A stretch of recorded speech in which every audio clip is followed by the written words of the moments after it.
Bienvenue à tous.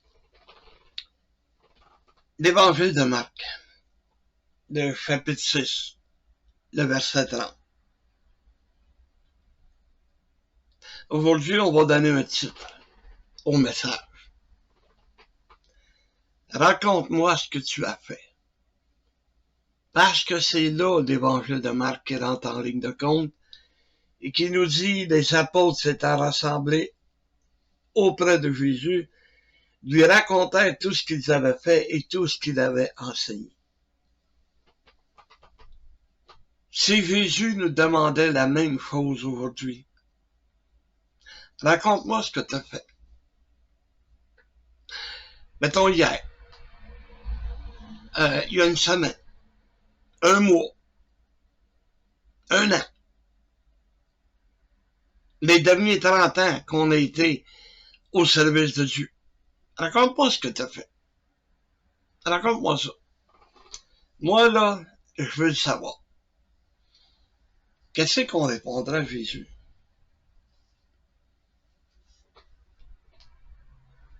Est-ce qu'on pourrait lui raconter comment Dieu nous est venu en aide et qu'on a été à son service?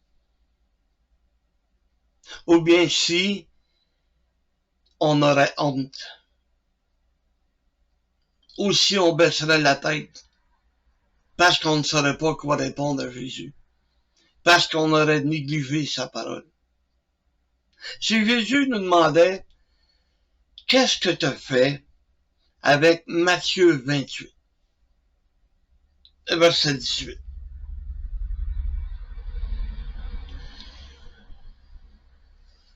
Qui nous dit au verset 19, allez, faites de toutes les nations des disciples, les baptisant au nom du Père, du Fils et du Saint-Esprit, et enseignez-leur à observer tout ce que vous est prescrit. Et voici, je suis avec vous tous les jours jusqu'à la fin du monde. Enseignez-leur, c'est pas rien de faire des disciples, c'est pas juste de les baptiser, mais c'est aussi de leur enseigner tout ce qui a été prescrit par Jésus. Tout.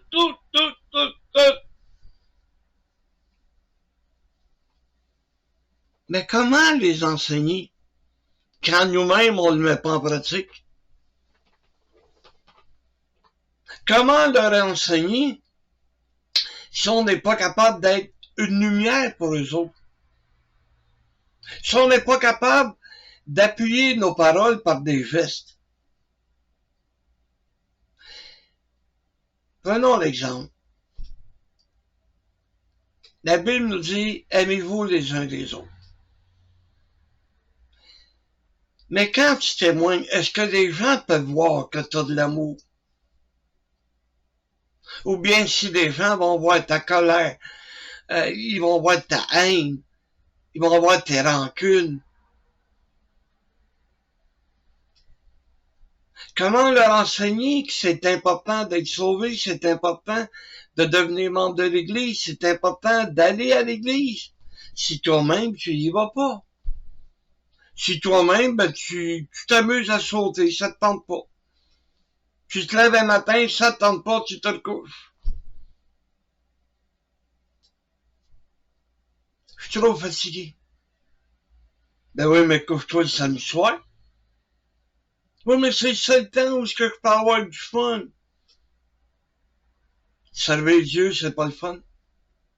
Aimer Dieu, c'est pas le fun.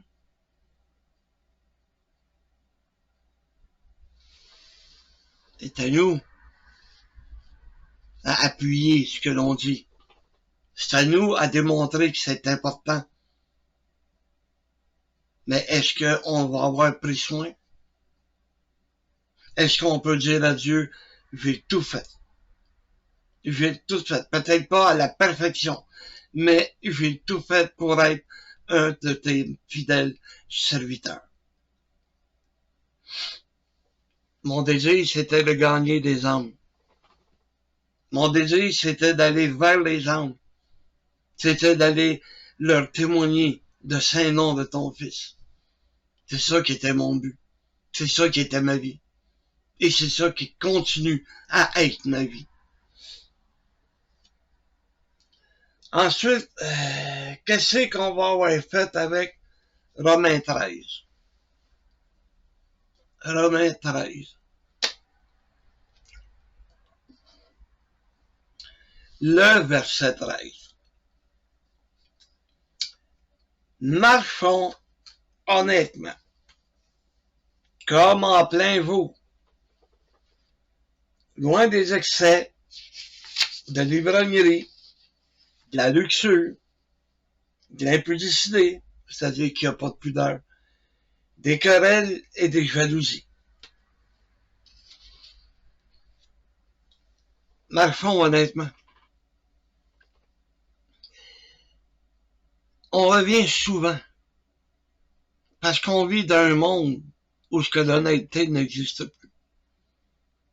Où ce que les gens honnêtes, ben, tu peux les compter sur le bout de tes doigts, parfois. Quand j'étais jeune, mon père m'a toujours dit, il faut que les gens soient capables de te regarder en pleine face et de voir sur ton front que c'est écrit « citoyen honnête ». Il faut que ça soit le même. L'honnêteté a sa place. Mais on se fait voler sur tout bord, tout côté, et certains en viennent à dire « ben, je peux pas faire pire que les autres ». En agissant comme eux autres, tu fais pire qu'eux autres. Parce que tu as la connaissance de Dieu qui nous dit de marcher honnêtement. Et ça, c'est comme en plein vous. Pourquoi comme en plein vous? Parce que les mauvais coups, ils se font la nuit. Le voleur, il vient pas chez vous en plein après-midi, là, quand t'es là. Malgré qu'aujourd'hui, à cause des imbéciles de livreurs d'Amazon, ben, ils laissent le paquet devant la porte. Puis il y en a qui se promènent puis qui vont juste qui vont voler les paquets qui sont sur le bord de la porte. C'est rendu là. Et pas rien que des hommes, là, des femmes, des enfants. Parce que, tu sais, voler le gouvernement, c'est pas voler. Mais oui, c'est voler parce que c'est de mon argent que tu t'en parles à cause de mes taxes. Loin des excès et de l'ivrognerie. Vous savez, il parle aux Romains. Quand on parle aux Romains, là, c'est loin des orgies et de l'ivrognerie. Les deux vont ensemble. Les orgies et l'ivrognerie vont ensemble.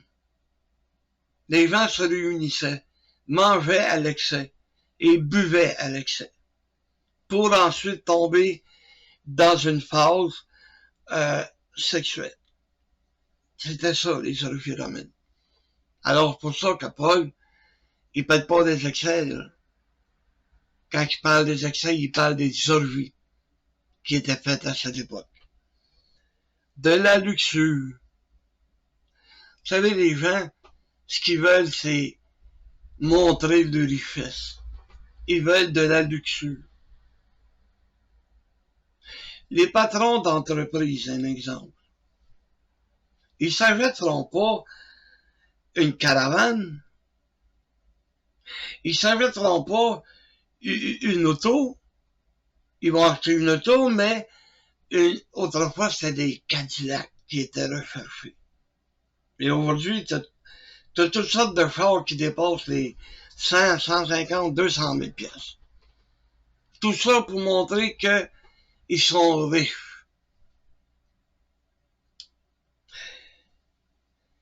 Ils aiment la luxure. Ils vont aller dans les bijouteries.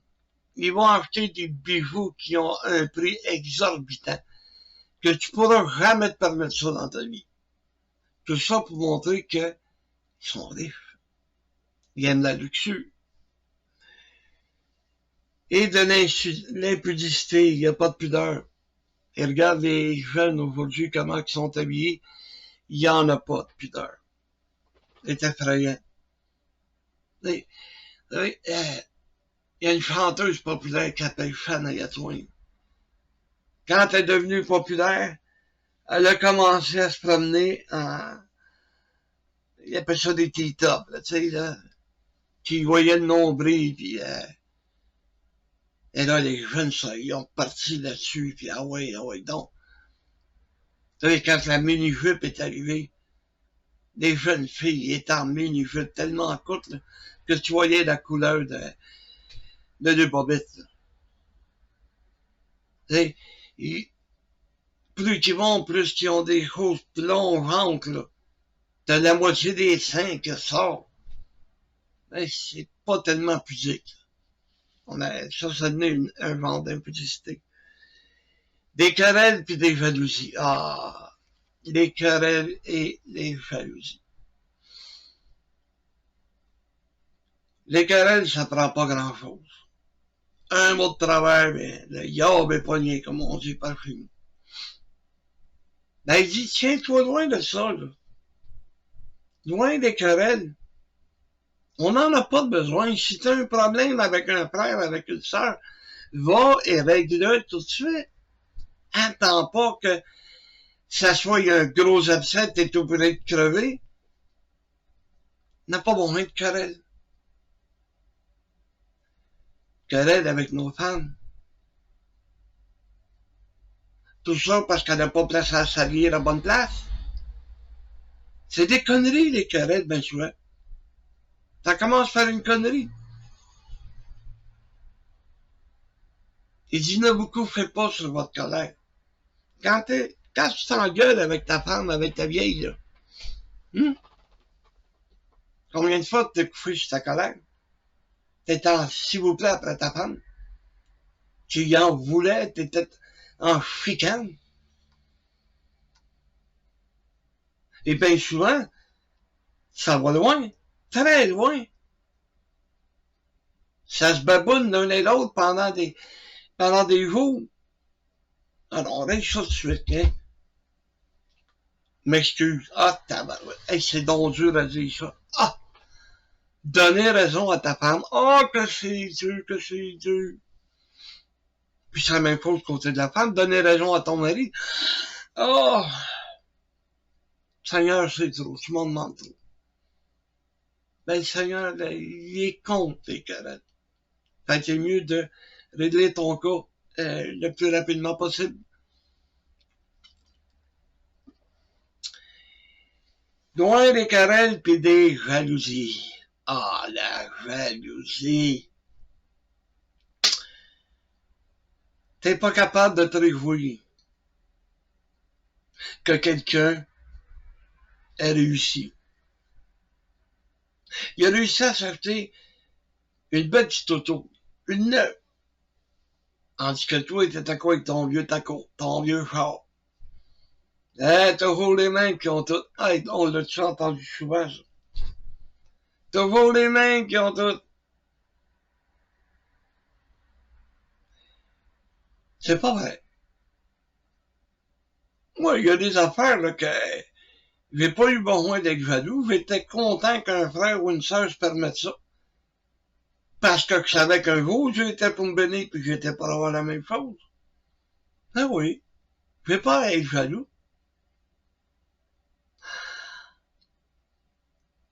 Jaloux parce que, jaloux de ton frère parce que sa femme est tellement belle. Mais tu as remarqué qu'elle est tellement folle aussi? Elle sait qu'elle est belle. Elle sait qu'elle peut poigner n'importe de même. Elle peut partir avec un autre n'importe de même. Alors elle te met au pied du mur. Elle te met à genoux. Elle fait ce qu'elle veut avec toi. Puis c'est la même chose pour le gars qui est bien beau.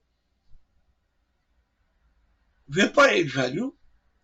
Dieu m'a donné la femme dont j'avais besoin. Et aujourd'hui, je ne le regrette pas, mais pas une miette.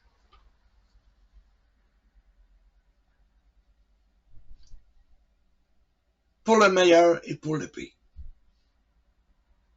Dans la santé comme dans la maladie.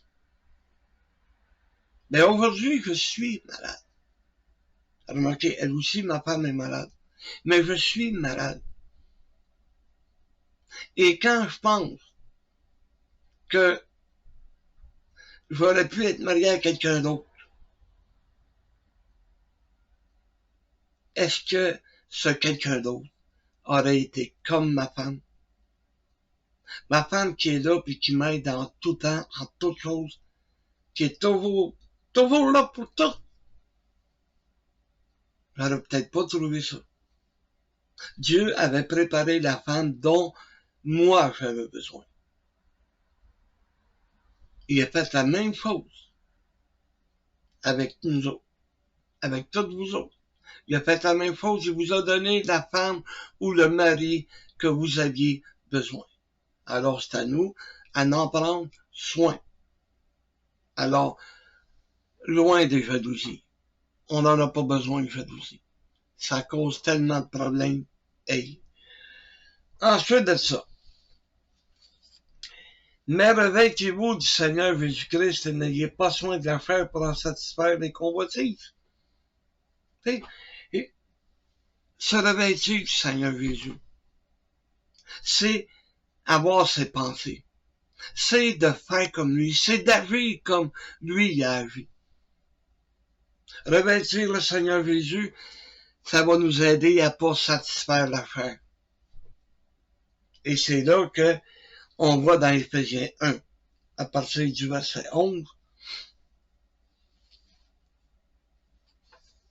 en lui nous sommes aussi devenus héritiers, ayant été prédestinés suivant la résolution de celui qui opère toutes choses d'après le conseil de sa volonté, afin que nous servions à la louange de sa gloire, nous qui d'avance avons espéré en Christ. En lui aussi, après avoir entendu la parole de la vérité, l'évangile de votre salut, en lui vous avez cru et vous avez été scellés du Saint-Esprit qui avait été promis, lequel est un gage de notre héritage pour la rédemption de ceux que Dieu s'est acquis à la louange de sa gloire. En lui, nous avons été scellés du Saint-Esprit. Quand on a accepté Jésus comme notre sauveur, il nous a donné son Saint-Esprit. Il n'a pas attendu qu'on soit baptisé, comme certaines religions doctrinales enseignent. Il nous a pas demandé de prier pour recevoir le Saint-Esprit. Non, il nous l'a donné. Il nous a scellés. C'est comme si les gens, il y en a qui appellent ça l'aura. C'est comme si tout autour de nous, il y avait une protection qu'on appelle le Saint-Esprit. Le diable peut pas s'en prendre à notre salut. Il peut pas s'en prendre à notre âme. Il peut faire beaucoup de choses, mais il peut pas s'en prendre à mon âme. Parce que j'ai été scellé du Saint-Esprit. Quand je remplissais des vannes, des camions, avec les cuisinières ou les fruitières, quand on envoyait ça dans un autre pays, on mettait ça dans ce qu'on appelle un container. Et quand le container était fait, on fermait la porte, puis on avait ce qu'on appelle un seal. OK? Pour un selleur, si vous aimez mieux. Que il y a juste le propriétaire qui pouvait ouvrir. Si quelqu'un l'ouvrait, il était en infraction. Alors, on le scellait. Mais c'est la même chose avec nous, le Saint-Esprit nous a scellés. Le diable peut pas s'en prendre à mon âme. Oh, il peut s'en prendre à mon corps, il peut me faire faire des bêtises, mais il peut pas s'en prendre à mon âme, car elle est scellée. Donc, il n'y a aucun danger que je perde mon salut. Et le diable nous amène, pas le diable, excusez-moi, là, je suis mêlé. Et le Saint-Esprit, qu'est-ce qu'il nous amène? Il nous amène dans Galates 5, le verset 16.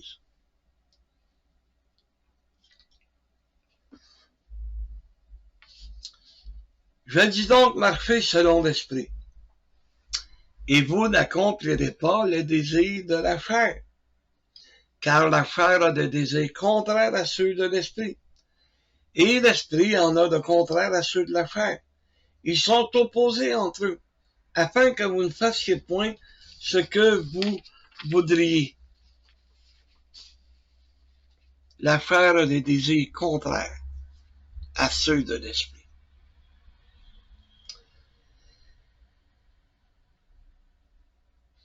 Et je peux pas faire ce que je veux. Dieu m'en empêche, en m'ayant donné le Saint-Esprit. C'est comme une condition. Si j'obéis au Saint-Esprit, et c'est facile d'obéir au Saint-Esprit, parce que quand on vient pour faire quelque chose qui n'est pas bien, quelque chose qui est contraire à la parole de Dieu, à la Bible, ben, il y a un verset, 2 versets peut-être, un paquet de versets qui me viennent en tête. Parce que le Saint-Esprit veut me guider. Il veut me montrer, hey, tu es en train de prendre un mauvais chemin, une mauvaise route. C'est pour ça qu'on a le Saint-Esprit.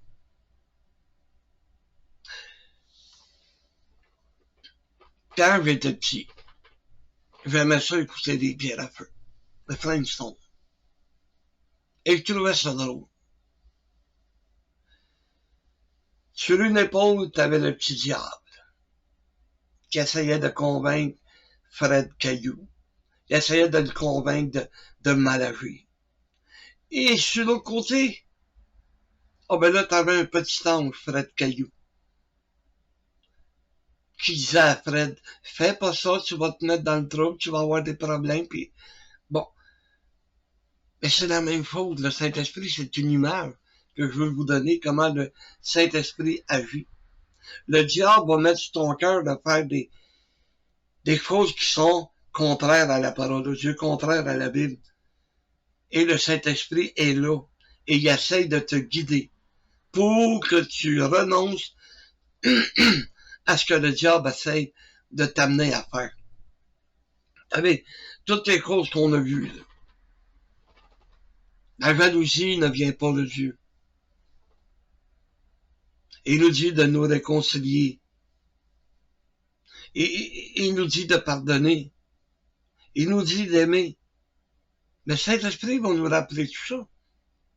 Le Saint-Esprit, le savez-vous, il y a une chose qu'il peut pas faire, c'est nous rappeler de qu'est-ce qu'on n'a pas lu, de qu'est-ce qu'on n'a pas appris. Il peut pas nous aider à ce moment-là.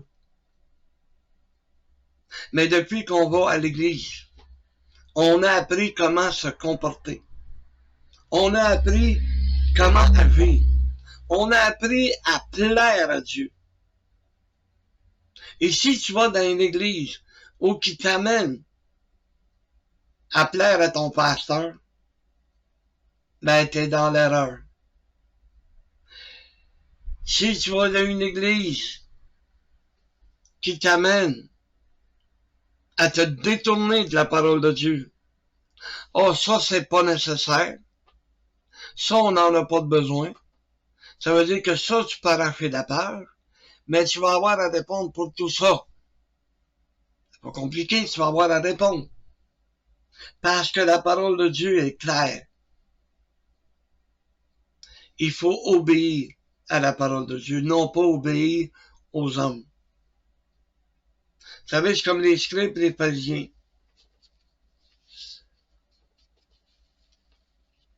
Dieu a donné 10 commandements. 10. Mais eux autres, ils en ont fait 613 avec ça. Et Jésus le reproche. Jésus va lui reprocher, malheur à vous, scribes et pharisiens, parce que vous faites ci, vous faites ci, vous faites ça. Malheur à vous. Mais les pasteurs, là, qui amènent toutes sortes de règlements, de règles dans l'Église, il n'y en a pas de règles dans l'Église. Non. Tout est fait par la foi. C'est écrit, alors on en pratique. C'est écrit, on essaye de l'enseigner aux autres. On commence par s'enseigner soi-même. Ensuite, on peut enseigner aux autres. Imagine-toi pas que tu vas pouvoir faire toutes sortes de guérisons, toutes sortes de miracles, guérir les maladies. Si on avait ce pouvoir-là aujourd'hui, les hôpitaux n'existeraient pas, les médecins, on n'en aurait pas besoin. Mais c'est une des choses qui était appelée à disparaître, comme on le voit dans 1 Corinthiens 13. C'est une chose qui était appelée à disparaître. Parce que Paul, qui avait guéri des malades, partout où il passait, il y avait des malades, il guérissait, il faisait des miracles. Ben, on lit qu'il a laissé un de ses amis malade à Milet, la ville de Milet. Dans Timothée, dans le livre de Timothée, vous pouvez voir ça. Il l'a laissé malade. Il guérit toutes sortes d'étrangers, pas de problème. Mais son ami, appelle le docteur. Il n'aurait pas de logique, hein. Tout ça parce que Paul avait averti que le don de guérison disparaîtrait. Et on le voit dans le livre de Timothée. C'est dans le 1 ou dans le 2 vers la fin.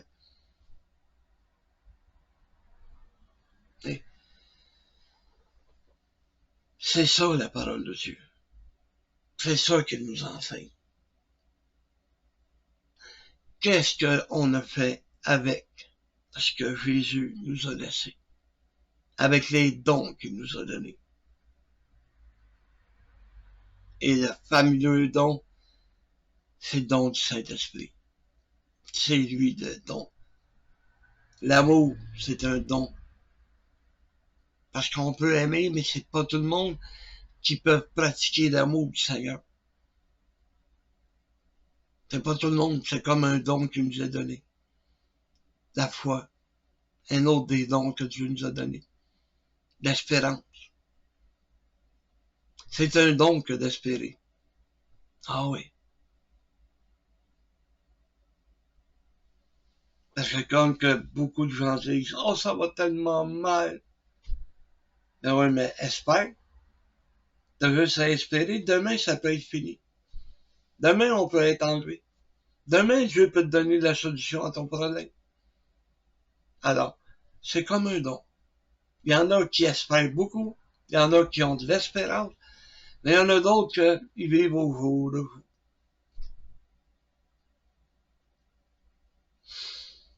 Ils vivent aujourd'hui, ça va bien, mais ils pensent pas que demain, ça peut aller mieux. Tandis qu'il y a d'autres chrétiens qui vivent au jour le jour parce que demain, on ne sait pas si ça va être enlevé. Et demain, Dieu peut me donner la solution à mon problème. Alors, qu'est-ce qu'on a fait avec la parole de Dieu? C'est le message que Dieu m'a mis à cœur de vous apporter. Que Dieu nous bénisse.